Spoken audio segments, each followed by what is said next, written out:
Well, it seems Google is coming under fire, and this time it has nothing to do with the NSA's government requests. The tech giant is now being targeted by California authorities for not having the proper permits necessary to construct a barge in its current location. It's a 4-story structure that's now docked at the pier at Treasure Island in San Francisco Bay. The barge rose to fame last year as Google's floating mystery. Of course, all of this begs the question, what is this mysterious structure and where is it going? To discuss this a little bit more, I'm joined by RT's Ramon Galindo. So Ramon, let's go back to the beginning. Apparently, this vessel was originally spotted by a CNET reporter last year, I think last October. What was this 4-story structure originally thought to be? Yeah, that's right, Ameera. The first news reports did start coming out back in October of 2013, but at that point, this massive construction project had already been going on for more than a year now. CNET started digging up, looking at lease agreements, talking to people there on Treasure Island, and eventually connected the dots linking the project to Google. But even when that report came out, Google stayed pretty quiet about what their intentions were. And did Google ever reveal what they intended to use this structure for?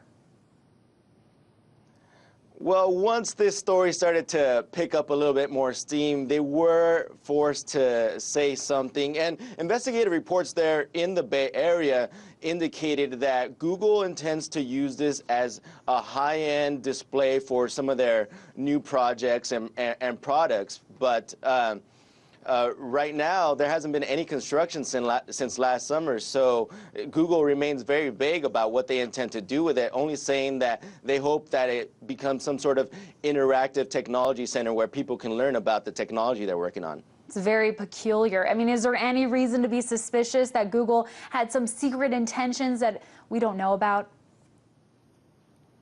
Well, this is reportedly part of the Google X, which is the secretive research unit of the tech giant. So the Coast Guard and the Park Service have boarded the barge, but when asked about what's on there, they're staying quiet, saying that they can't reveal what's on there. So this has really led to more mystery and more speculation. Theories abound about what's going on up there. Some people, the reason people think that it's a data center is because Google got a patent for that a few years ago. Some people think that it might be a floating island that Google is going to be using to avoid taxes or just to keep their servers away from the prying government eye. So still a lot of speculation, and Google continues to get a lot of publicity because they have kept it pretty mysterious. And we also have to remember that they're building a similar barge on the East Coast over in Portland, Maine.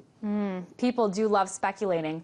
It's fun. Well, Google never did officially finish the project, and now that's come to a halt because the San Francisco Bay Conservation and Development Commission has asked the company to move it. Do we have any idea where it could move to? You know, what's the future of this mysterious structure? Well, Ameera, I contacted the Development Commission and Google earlier today, still waiting to get a response to that. However, yesterday, state regulators did say that construction has to be stopped because there are no proper permits to build there. However, they did indicate that if the project does move to another part of San Francisco Bay, that they may be able to continue the project if they get the proper permits. Now, the current lease at the location they're at now runs through the end of the summer, but documents obtained by the San Francisco Chronicle show that Google had proposed this moving barge that would be going all around San Francisco Bay and up and down the West Coast. They intended to get it going in late 2013. Obviously, they passed that deadline, so the earliest we might find out what this truly is might be later this year. So. Well, Ramon, we expect a full report from you from inside the mysterious structure when it does finally open. RT correspondent Ramon Galindo, thank you. We'll be keeping an eye on it.